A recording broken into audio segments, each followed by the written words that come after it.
Salam perubahan. Ini menarik bahwa elektabilitas Anies Baswedan di Pilkada DKI Jakarta itu sangat tinggi ya.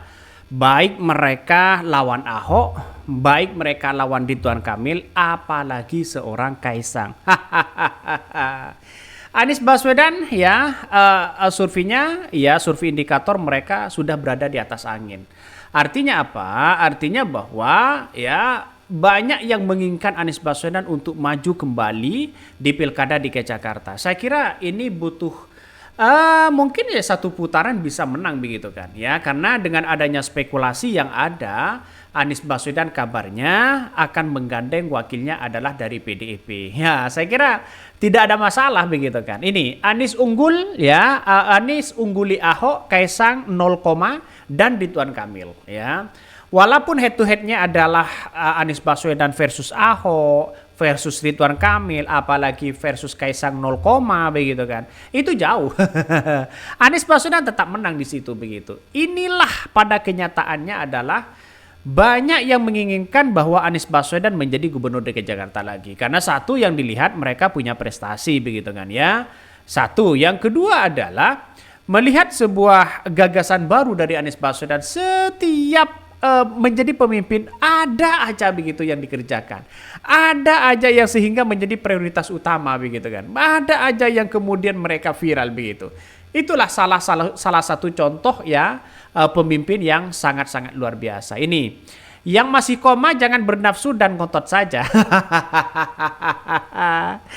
Ini sudah jelas di situ begitu ya. Kok ya Ahok ya bukan dia sudah dipersilakan PDIP Perjuangan ke Sumut. Ya realitasnya seperti itu begitu kan. 0, makanya ngacir ke Jateng buat nahan malu Jokowi sampai bilang Jakarta bagus, Jateng bagus. Bagus cawi-cawinya kali ya. Ini komentar dari netizen begitu kan. Artinya apa? Artinya oke lah tidak ada masalah sebenarnya ya partai 0, dan sebagainya.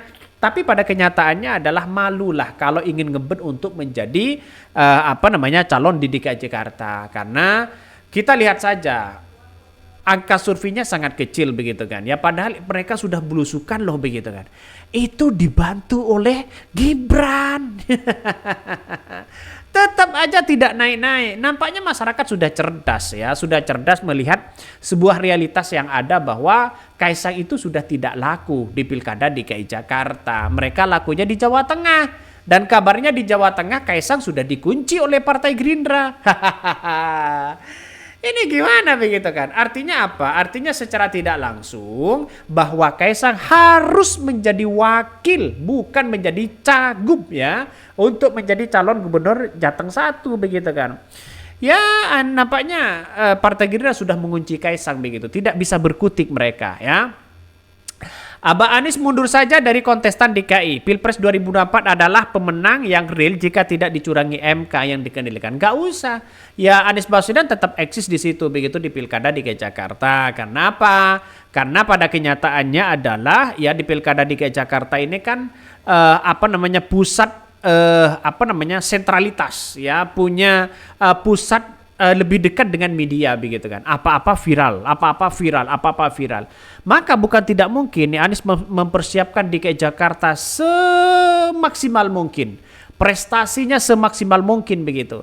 Tapi tujuan kita lihat saja endingnya. Apakah di tahun 2029 adalah tetap mengusung Anies Baswedan? Nah, itu pertanyaannya sekarang begitu kan. Lihat saja ini komentar-komentar dari netizen ini begitu kan. Banyak sekali pro dan kontra ya, banyak pro dan kontra. Tapi ya dengan adanya survei yang tinggi bukan tidak mungkin Anies Baswedan akan menang dan bisa berkiprah di Pilkada DKI Jakarta. Ya, yang namanya politik kita kan tidak tahu begitu kan ya. Wajar-wajar aja. Bahkan menurut saya pribadi begitu, apa yang kemudian sekarang ini dilakukan oleh Anies Baswedan di Pilkada DKI Jakarta sangat bagus. Ini Anies ungguli Ahok, Kaisang 0, mari kita baca ya. Elektabilitas Anies Baswedan jelang Pilgub Jakarta 2024 masih ya tokcer atau berdasarkan survei terbaru yang dilakukan lembaga survei indikator politik ya. Bahkan dalam survei tersebut Gubernur DKI Jakarta diduduki di posisi teratas dengan elektabilitas 39,7% pada berdasarkan top of mind calon gubernur. Anies berhasil mengungguli mantan rivalnya di Pilgub DKI Jakarta Basuki Haji Purnama begitu kan ya. Cahaya Purnama alias Ahok 23,8% dan Ridwan Kamil 13% dan Trisma hari ini 1,4% dan Erick Thohir 1,1%. Nah, sedangkan kita lihat saja begitu bahwa masyarakat sudah banyak yang memilih dan bahkan ya tidak ingin mengecewakan Anies Baswedan ya, karena di Pilpres itu selisihnya di Pilkada DKI Jakarta itu sedikit begitu kan ya, sedikit. Makanya bukan tidak mungkin apalagi Koalisi Indonesia Maju sekarang sudah kocar-kacir mereka ya, sudah diambang kebingungan mau dukung siapa. Mereka sudah kocar-kacir sebenarnya. Tapi ya inilah politik yang ada begitu. Saya berpikir bahwa Anies Baswedan bisa saja lawan kotak kosong. Bisa saja lawan kotak kosong. Karena nampaknya Koalisi Indonesia Maju seperti Partai Gerindra, seperti Golkar, nampaknya kader-kader mereka tidak mumpuni begitu kan. Ya, Ridwan Kamil aja sudah nyerah begitu kan. Ridwan Kamil saja sudah nyerah apalagi dengan yang lain begitu kan. Padahal Ridwan Kamil ini harus berdarah-darah dulu untuk memenangkan di Pilkada DKI Jakarta. Mereka realistis saja begitu kan. Di Jabar saja mereka kuat begitu. Di Jabar saja mereka menang, apalagi ya ngapain kita harus berdarah-darah melawan orang kalau toh di daerahnya sendiri menang. Ya ngapain? Ini kan masalah politik aja begitu. Makanya strategi Partai Gerindra sudah gagal mereka ternyata Partai Golkar juga punya prinsip dan hitung-hitungan yang matang begitu kan. Di Jabar ya bukan tidak mungkin akan dikuasai oleh Partai Gerindra, tapi pada kenyataannya adalah gagal. Anies berhasil ya, sedangkan Erwin Aksa ya, Ahmad Sahroni, Heru Budi Hartono, Uya Kuya, Kaisang Pangarep, Sandiaga Uno dan Raffi Ahmad seluruhnya meraup elektabilitas di kisaran 0,%. Sementara responden tidak menjawab sebanyak 16,1%. Survei indikator dilakukan 18 sampai 26 Juni 2024 dengan wawancara tatap muka. Populasi survei merupakan semua warga negara Indonesia di Jakarta yang memiliki hak pilih.